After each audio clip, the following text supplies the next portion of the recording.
Thank you, Dave. -6 right now at the airport. Good morning, everyone. RCMP have a wounded suspect in custody after a violent confrontation at a farm near Vegreville that sent 2 Mounties to hospital.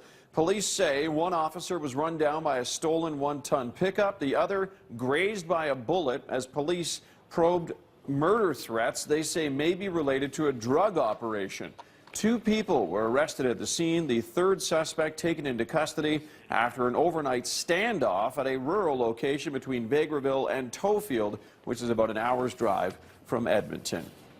Back here in Calgary, a suspicious death in the northeast community of Bridgeland. Officers were called to a home in the 200 block of 8A Street at around 8 o'clock last night. One person was found dead inside the home. An autopsy is scheduled for this morning. We should be getting more details from Calgary Police at some point today. Graders, front-end loaders, and dump trucks are now rolling into residential areas. For the first time ever, the city is actually hauling snow out of neighborhoods in all 4 quadrants. Companies are now under contract to form 16 crews called Tiger Teams. Over the next 4 weeks, the Tiger Teams will physically remove snow instead of just pushing it to the side of roadways. Trucks are hauling away the snow because there simply isn't any room to push it to the side. The Tiger Teams will be working 24/7, costing the city about $6.7 million. Worst-hit neighborhoods are being cleared first. It should take about a month to get the job done.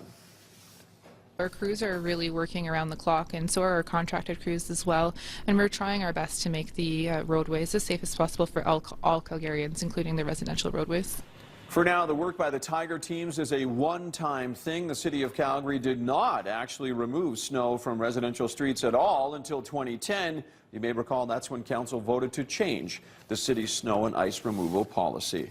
Well, welcome to the most depressing week of the year. The month after the holidays can be very tough. Most of us back at work full-time. The kids are back in school full-time. Credit card bills are arriving.